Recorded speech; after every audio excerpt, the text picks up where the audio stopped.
Hello, welcome to Cataclysm Quick Tip number 32, where we will be discussing acid zombies.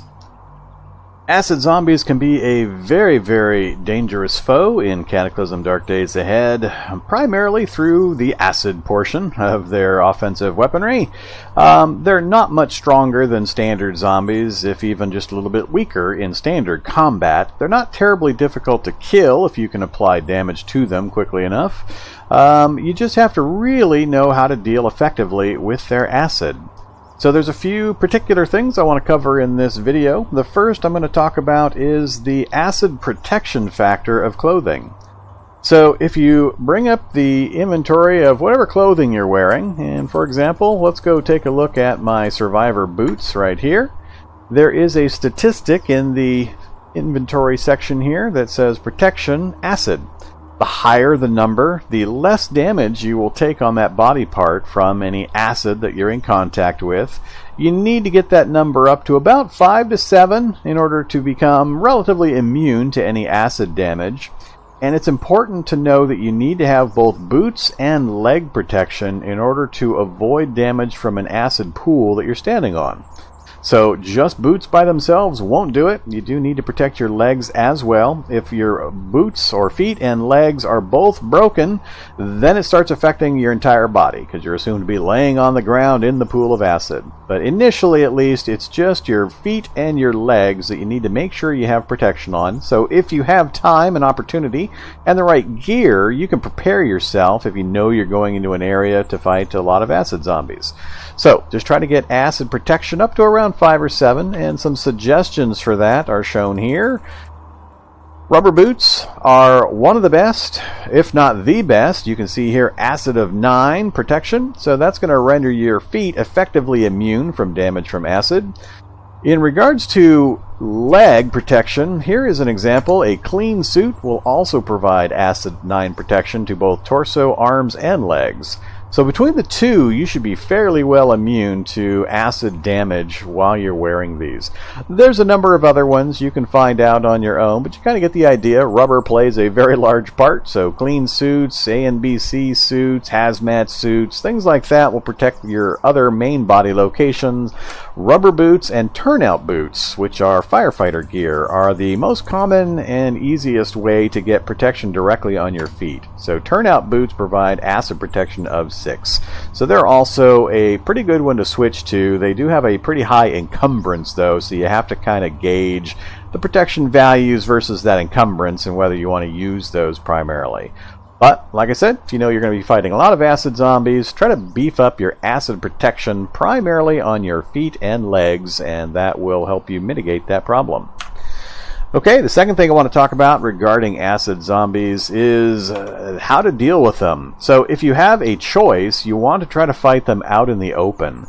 Now, there are a few different types of zombies that have acid damage. The two most common you're going to run into are either the spitter or the acidic zombie. Now, the spitter has a special attack. It can spit at range, and it has a pretty long range, but it's also fairly inaccurate. If you can choose the location of your fighting a spitter zombie, you want to choose something either out in the open or near a vehicle. And the reason for that is obvious or twofold. If you are out in the open without a vehicle nearby, then you want to try to engage the zombie at range if you have that option. Their spit is fairly inaccurate, so you have a good chance of them spitting too early and it missing you entirely. Secondly, if you have access or approximate nearness of a vehicle, you can use the vehicle frame to protect yourself from the acid pool. So what I mean by that is that you can just climb into the vehicle and you will not take any damage from acid that's below you. So let's summon up some zombies just so you can kind of see what I'm talking about here. So we're going to summon up some spitters. And I'm going to put them a little ways away so you can kind of see the effect I'm talking about. Alright, so we'll put both of these right up there. And I'm just going to sit here and wait for them to move towards me and for them to spit, and we'll see where that spit lands. Turn off safe mode. Okay, they are now 9 spaces away. They're going to spit any moment. I think one more space. Yep, there it goes. Alright, so you can see how inaccurate it is, but also how large the pool is. Now, if I had the rubber boots and the hazmat type of suit or clean suit, I could go right into that and would have no worry, really. But what we're going to show next, there's the second one, and you can see now that my legs and feet are covered in acid and being burned. I have some minor protection with the clothing I've got on now, but that's very bad for me, so we're going to get off of that as quickly as possible. It does really fast, really nasty damage, so do not hesitate to run away from or kill quickly acid zombies. You cannot afford to be fighting them for very long if you don't have full protection. But next thing we're going to do is hop into this vehicle frame. Now, he just spit acid again. The acid is all underneath the frame below me, but it has no effect whatsoever. So I can just stand here. We're going to wait for them to spit again. And he did spit. You can see the pool right there, but no damage is occurring. So use vehicle frames to your advantage if you know you have to spit acid zombies. They really can only hurt you for the most part with the spit itself. You can see I'm just standing here. They're trying to hit me. In my current protection, they can't do any damage, so they do try to hit you as well. There's another pool of acid that just hit the ground, but as you can see, I am perfectly fine. Now, I recommend you pull them into the vehicle with you. Don't just stand on the outer frame and fight them out here. The reason for that is it's going to slow you down to be in the vehicle. You might as well slow them down as well, so you are both getting an equivalent slowdown. So pull them actually into the vehicle itself with you, or at least one space onto it. That way everybody is slowed down equally and you don't take a combat negative. And that's the next big thing. So the next thing I want to talk about is what to do with them once you've killed them. So let's go ahead and we're going to move outside the vehicle.